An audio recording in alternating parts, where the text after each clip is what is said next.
देखिए, वैसे तो अप्रैल फूल अप्रैल 1 को मनाया जाता है, लेकिन जनवरी और फरवरी के महीने में अप्रैल फूल पाकिस्तान ने बना दिया बांग्लादेश का क्रिकेट के मैदान में, जहां बांग्लादेश ने पिछले 2 दशकों में अपनी एक खास पहचान बनाई थी। आज वहां सन्नाटा है। इस वीडियो में हम उसी की बात करेंगे और ये भी बताएंगे कि कैसे पाकिस्तान के साथ आंख बंद करके भरोसा करने का नतीजा बांग्लादेश के लिए सबसे बड़ी प्रॉब्लम बन गई। कैसे बांग्लादेश का क्रिकेट अब अपने सबसे खराब दौर से गुजर। अमीनुल हक जो नए स्पोर्ट्स मिनिस्टर बने हैं बांग्लादेश के, उस पर मैं आपको बताती हूँ। मोहसिन नकवी थे वो इंसान जिन्होंने इन्फ्लुएंस करा, और गलती वहां पर अमीनुल इस्लाम की भी है जो इन्फ्लुएंस हुए।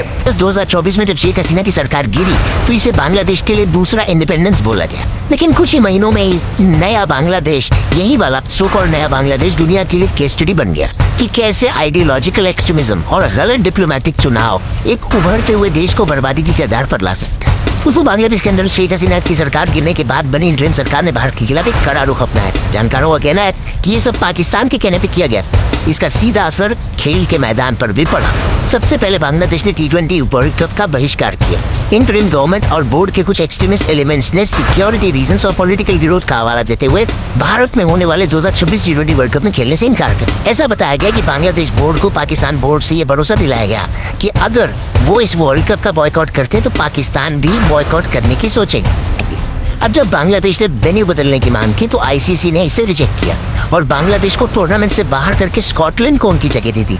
ध्यान दीजिए, ये फैसला 14-2 के वोटिंग से लिया गया, जहां बांग्लादेश को सिर्फ 2 वोट मिले, पहला बांग्लादेश का खुद का वोट और दूसरा पाकिस्तान। अब इसके बाद बोर्ड ने तो फैसला कर लिया, लेकिन इसमें बांग्लादेश के खिलाड़ियों पर एक बहुत बड़ा मेंटल प्रेशर आ गया। कई सारे खिलाड़ियों का ये आखिरी वर्ल्ड कप होता।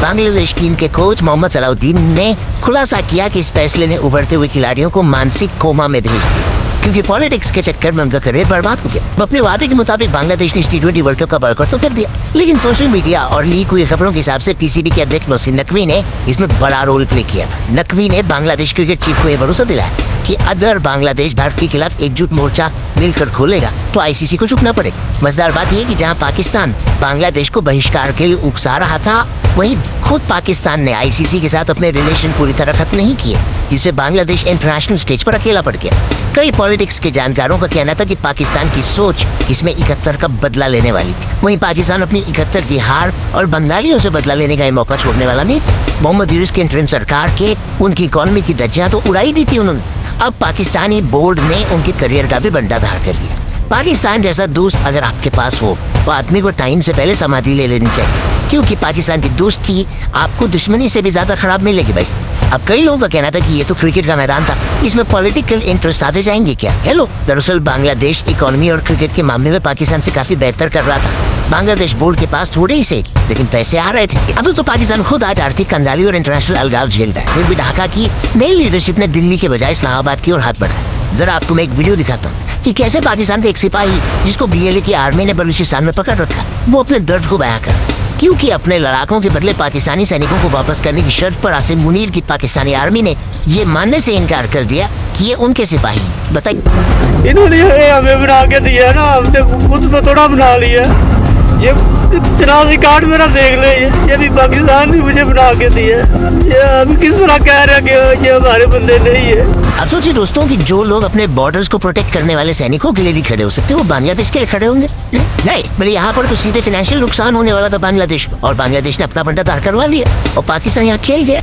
बांग्लादेश ये भूल जाए कि 71 के नरसंहार के लिए पाकिस्तान ने आज तक माफी नहीं मांगी। BCCI जैसे पावरफुल बोर्ड से रिश्ता तोड़कर पाकिस्तान के पीछे चलना सुसाइडल साबित हुआ। नतीजा ये हुआ कि BCB प्रेसिडेंट अमीनुल इस्लाम जैसे लोग अब कहा जा रहा है कि देश छोड़कर भाग चुके। उस समय BCCI के प्रेसिडेंट जगमोहन डालमी ICC के प्रेसिडेंट, उन्होंने एशियाई देशों जैसे भारत, पाकिस्तान, श्रीलंका का एक मजबूत ब्लॉक बनाया था। डालमी का मानना था कि क्रिकेट को ग्लोबल बनाने के लिए एशिया में और ज्यादा टेस्ट खेलने वाले देशों की जरूरत है। उन्होंने ICC की मीटिंग्स में बांग्लादेश के दावे को बहुत ही एग्रेसिव तरीके से पेश किया।